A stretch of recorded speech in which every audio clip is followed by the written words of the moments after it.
Shalom jemaat yang dikasihi Tuhan. Hari ini kita ada di dalam program Malam Teduh episode ke-18. Sebelum kita mendengarkan renungan malam hari ini, mari kita berdoa. Terima kasih Tuhan sudah membimbing kami sepanjang hari ini. Biarlah kasih-Mu yang mengurapi setiap kami pada malam hari ini. Amin. Renungan malam ini ditulis oleh Pendeta Dr. Insinyur Imron Wijaya MMMTH yang berjudul Doa Bapa Kami. Renungan malam ini diambil dari Matius 6 ayat 5 sampai 15. Doa Bapa kami yang diajarkan oleh Tuhan Yesus memberikan makna dan pengertian bahwa jika kita berdoa, seharusnya berdoa atau memohon kepada Tuhan yang Maha Kuasa dan Maha Hadir, bukan berdoa atau memohon kepada Allah-Allah lain atau kepada apapun yang ada di muka bumi ini. Tepat apa yang dikatakan dalam Matius 6 ayat 5 sampai 6. Dan apabila kamu berdoa, janganlah berdoa seperti orang munafik. Mereka suka mengucapkan doanya dengan berdiri dalam rumah-rumah ibadat dan tikungan-tikungan jalan raya, supaya mereka dilihat orang. Aku berkata kepadamu, sesungguhnya mereka sudah mendapat upahnya. Upah di sini yang dimaksud dalam Lukas 18 ayat 10 sampai 14 tertulis, Aku berkata kepadamu, orang ini pulang ke rumahnya sebagai orang yang dibenarkan Allah, dan orang lain itu tidak dibenarkan oleh Allah. Sebab barang siapa meninggikan diri, ia akan direndahkan, dan barang siapa merendahkan diri, ia akan ditinggikan. Jadi di sini dalam doa Bapa kami, Tuhan Yesus mengajarkan kepada kita bagaimana seharusnya kita berdoa atau memohon hanya kepada Bapa kita yang ada di dalam surga.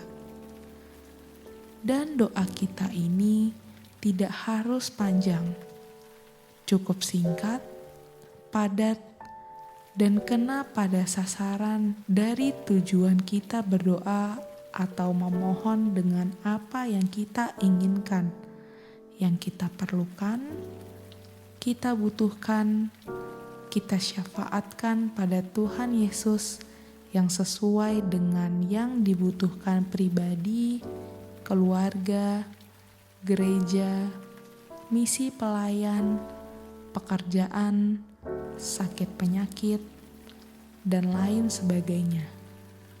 Doa Bapa kami mengajarkan kepada kita formula, rumus, sistematika, dan urutan bagaimana cara berdoa dan memohon tersebut. Yang diajarkan Tuhan Yesus dalam doa Bapa kami adalah yang pertama, dalam doa Bapa kami, kita diajar untuk menyapa, memanggil, dan mengundang sambil memuji, memuliakan, dan sujud menyembah kepada Bapa kita yang tersembunyi, yang ada di dalam kerajaan surga, supaya kita jangan salah panggil dan undang, sehingga yang datang iblis, setan, atau kuasa kegelapan. Dalam Matius 6 ayat 9-10 yang berkata, Karena itu berdoa demikian: Bapa kami yang di sorga, dikuduskan namamu, datanglah kerajaanmu, jadilah kehendakmu di bumi seperti di sorga. Jelas sekali dalam berdoa atau memohon, kita harus tahu terlebih dahulu siapa yang akan kita panggil atau undang dalam kita berdoa. Kalau yang kita undang Bapa kita yaitu Allah, maka Dia akan hadir mendengarkan dan menjawab apa yang kita doakan. Poin kedua, dalam doa Bapa kami, kita diajar untuk memohon dan meminta apa yang kita butuhkan dan perlukan pada hari ini atau pada waktu kita berdoa atau memohon segala sesuatu. Dalam Matius 6 yang tertulis, doa Bapa kami yang diajarkan oleh Tuhan Yesus memberikan makna dan pengertian bahwa jika kita berdoa, seharusnya berdoa atau memohon kepada Tuhan yang Maha Kuasa dan Maha Hadir, bukan berdoa atau memohon kepada Allah-Allah lain atau kepada apapun yang ada di muka bumi ini. Tepat apa yang dikatakan dalam Matius 6 ayat 11. Berikanlah kami pada hari ini makanan kami yang secukupnya. Ayat ini menguatkan dan mengajarkan kita bahwa dalam doa kita bisa memohon dan meminta apa yang menjadi kebutuhan, apa yang menjadi keinginan, apa yang menjadi masalah, dan apa yang menjadi persoalan hidup kita yang paling berat. Tetapi semuanya harus meminta yang secukupnya, jangan berlebihan. Poin yang ketiga, dalam doa Bapa kami, kita diajar untuk mengampuni kesalahan atau orang yang bersalah kepada kita. Mungkin bisa menyakiti kita, mungkin membuat kita kecewa, dan mungkin membuat kita dendam dan iri hati. Sama seperti Tuhan Yesus telah mengampuni dan menebus dosa kita dengan kematian di atas kayu salib di Bukit Golgota. Matius 6 ayat 12 yang berkata, "Dan ampunilah kami akan kesalahan kami, seperti kami juga mengampuni orang yang bersalah kepada kami." Ayat ini memberikan pengertian dan mengingatkan kita kalau doa kita mau dikabulkan Tuhan dari penyakit, masalah, tekanan hidup, kebutuhan hidup, dan lain sebagainya, maka terlebih dahulu kita mengampuni orang yang bersalah kepada kita, sehingga tidak menimbulkan permusuhan dan pertikaian.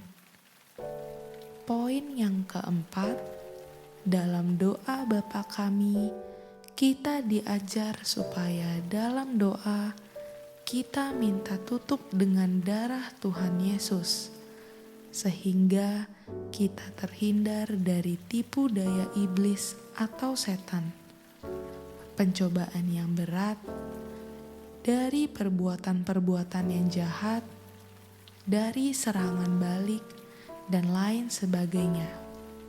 Seperti yang Matius 6 ayat 13 katakan, "Dan jangan membawa kami ke dalam pencobaan, tetapi lepaskan kami daripada yang jahat." Ayat ini mengajarkan dan mengingatkan di mana kita berada, di mana kita tinggal, di mana kita menetap dan pergi, supaya jangan lupa minta tutup dengan darah Tuhan Yesus. Poin yang terakhir, dalam doa Bapa Kami, kita diajar supaya dalam doa kita atau di akhir doa kita, jangan lupa untuk meninggikan, memuliakan, mengagungkan, dan sujud menyembah kepada Tuhan. Jadi kesimpulannya bahwa setiap orang yang ada di dunia diharuskan untuk berdoa kepada Tuhan, tidak jemu-jemu atau putus setiap hari. Jadi tidak ada orang yang salah berdoa atau tidak bisa berdoa, karena berdoa bukan untuk manusia, tapi untuk Tuhan Yesus. Amin. Demikian renungan pada malam hari ini. Kiranya renungan ini dapat menjadi rema dalam kehidupan kita pribadi. Sampai jumpa dalam program Malam Teduh berikutnya. Tuhan Yesus memberkati.